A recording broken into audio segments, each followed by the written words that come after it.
Project Zomboid is one of the most unforgiving games because if you're not careful once, you die. So today I've decided I'm not going to step a single foot outside and see how much I can live in my peaceful house. Basically roleplaying my life at this point. But is this playstyle sustainable?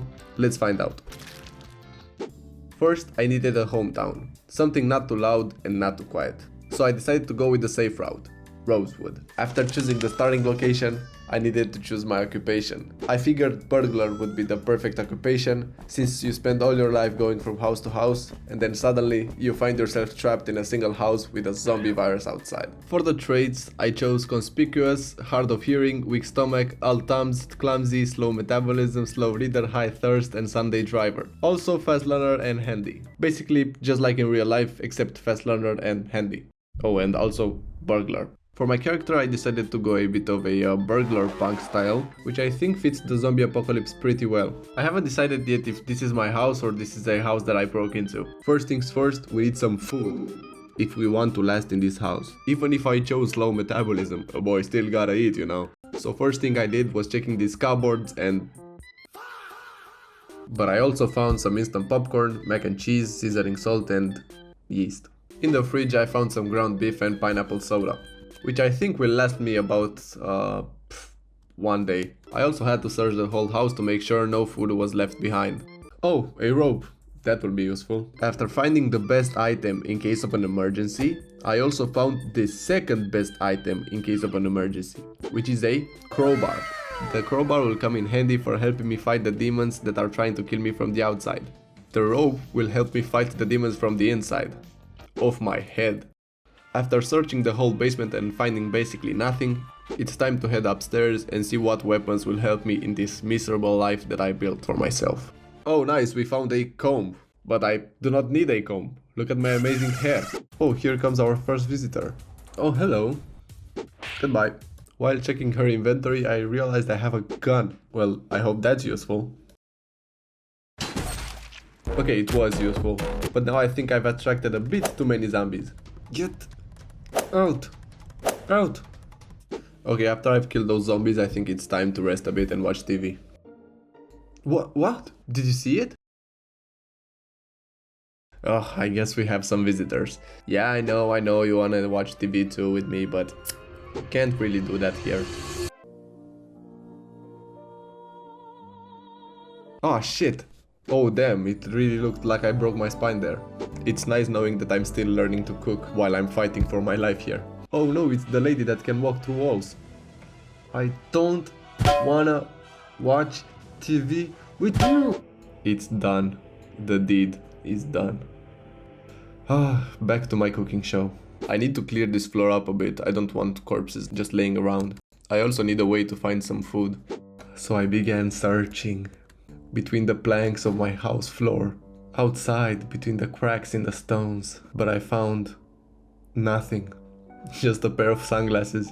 But then I got bored, so I searched for any means of entertainment, even if it meant reading books. So I forced myself to read a book while watching out the window, hoping someone would forgive all my sins and bring me some food. So I went back down to my dead friends and try and move them to the basement. But that was too hard and I had to sit down for a second. And then I tried to move my second friend. And that was also hard, so I had to sit down again. While sitting down, I was thinking about that cooking show and how good it was. And then I remembered. I was hungry, so I got my lazy ass up and put some popcorn in the oven. But I forgot I'm kind of stupid, so I burnt it. It didn't matter, because my stomach still loved it. Then another show came on. It was about fishing. Like, that's gonna help.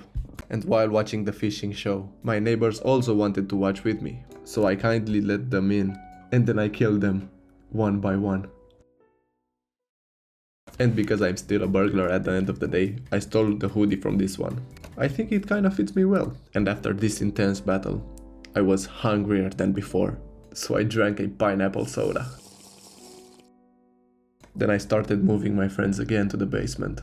And while I sat and rested, I was thinking about how can I get more food? How can I use this to my advantage? And then it came to me, let's grow a garden. But I can't grow a garden inside, so let's grow one outside. But then I realized I have stone and wood at the front of my both doors, so I can't grow a garden. And so I went back to my thinking spot, and I thought for countless minutes of nothing. And I went to sleep in hopes that the next day will be better. And the second day came with even more visitors, but this time I had hope. There it was, a prisoner with a duffel bag. Does it have food? Or maybe it has a hammer so I can break all this furniture. I kindly let him in. I tried luring him into the basement. But where is he?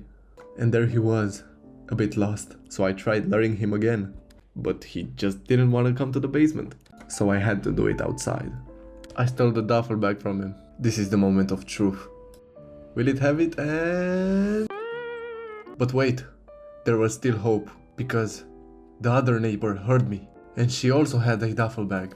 So again I kindly let her in, and then I smashed her. But again, no luck.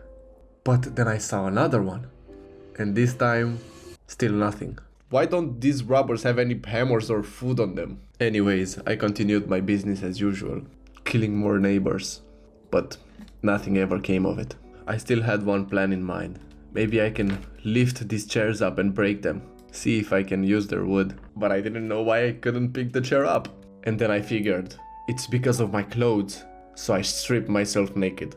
Well, almost naked. But I still couldn't pick the chair up, and I didn't know why. But then I realized I could pick the chair up, but it took a bit more time. At last, I didn't break the chair, so I thought maybe I could pick up the table and break that. But I couldn't break the table either. So I thought maybe picking up the floor would work. It didn't. After crying in the corner, another zombie heard me. This is my own private domicile and I will not be harassed! And after looking out to see if more zombies are coming, I've made a crucial mistake. I've cut both of my feet, so I had to find bandages quick. But first I needed to remove the glass shards. Oh, come on, move faster! But I still had some deep wounds and I bled profusely. So I ripped my beloved Hawaiian shirt. The one and only. The one that my mom bought me when we were on a trip to Hawaii. So I bandaged myself. But I was bleeding too quick. I had to switch bandages every minute. So I needed to watch a show to get my mind off the pain. And I couldn't, because I had to switch the bandages. I thought maybe eating an ice cream would work, but even that couldn't help the pain. After I started watching another TV show, I started thinking, is this really worth it? How am I still alive? Why am I the one chosen to be alive? What's the meaning of all of this? After all these thoughts, I became hungry, and so I went and cooked myself some beef. While I was eating, I learned that I do not need to think so much because it makes me hungry. So I stopped thinking and then I just sat. I sat so much that I became tired, but I couldn't sleep. I couldn't sleep because of the pain. As the sun rised, the next cooking show also came. But what's the point of learning to cook if you don't have any ingredients?